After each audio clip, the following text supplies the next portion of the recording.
핀셋 타격이 아니라 전면전이 될 수 있다. 이런 얘기까지 나오고 있거든요. 만약에 이란 전쟁이 나면 이게 금융시장에 어떤 정도 영향을 미칠 수밖에 없기 때문에 이란 전쟁이 현재 어느 정도 진행되어 있고 앞으로 금융시장에 어떤 영향을 미칠지 면밀하게 분석해봤습니다. 자, 일단 깜짝 놀랄만한 기사가 최근에 나왔죠. 악시오스에서 기사가 나왔는데 뭐라 그랬냐? 대통령이 한 참모를 인용하면서 전쟁 확률이 90%다. 이렇게 얘기를 했기 때문에 이게 시장에서 아주 큰 반향을 일으켰습니다.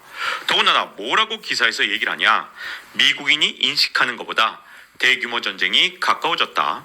그리고 2025년 6월에 12일 전쟁이라는 게 있었습니다. 근데 그 전쟁보다 대규모가 될 것이다. 여러분 기억하시죠? B2 폭격기가 날아가서 이란의 핵시설을 타격한 12일 전쟁이라고 불리는 전쟁이 있었는데 이거보다 훨씬 대규모 전쟁이 될 거라는 겁니다. 더군다나 이스라엘의 소식통까지 덧붙이면서 이스라엘 정부 역시 며칠 내에 전쟁 발발 가능성에 대비하고 있다.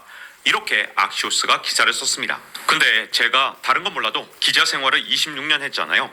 제 경험으로는 악시오스의 정보원은 향후 몇 주 내에 물리적 군사행동을 보게 될 가능성 90% 이렇게 말한 사람이 악시오스에 제보했을 가능성이 굉장히 큽니다. 이 사람이 정보 소스인 거죠. 자, 그러면 이런 중대한 군사기밀을 왜 악시오스한테 말을 했을까? 그 이유는 애드벌룬을 띄워본 겁니다. 군사기밀을 흘린 게 전혀 아니에요. 달리 말하면 이게 간을 봤다라는 말을 하는데 정부에서 좀 위험한 정책을 할 때 먼저 언론에 흘려보는 겁니다. 그것도 한 언론사만 택해요. 왜 그렇게 하냐? 한 언론사만 악시오스 같은 데가 보도한 다음에 만약에 이게 여론이 발칵 뒤집히면서 주가가 폭락하면 그러면 정부는 부인하면 되거든요. 그래서 위험한 정책을 할 때 간을 보기 위해서 이렇게 애드벌룬을 띄워보는 경우가 되게 많습니다. 근데 여러분 이게 굉장히 작년하고 다르죠. 25년 6월 전격 이란 공습을 감행했을 때 트럼프는 전혀 애드벌룬도 띄워보지 않았고 그리고 비밀리에 진행해서 이란을 전격 공습했습니다. 그런데 왜 이번에는 애드벌룬을 띄워본 것일까?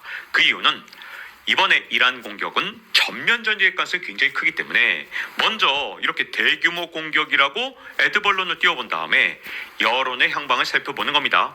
만약에 주가가 대폭락을 한다. 그리고 미국 사람들이 반대 시위에 막 나선다. 그러면 트럼프가 한 번 더 고민을 해보겠죠. 그런데 주가도 그대로고 사람들도 별 관심 없다. 오호, 그럼 미국 내 여론은 별 문제 없네 라는 게 첫 번째 이유가 될 수 있고요.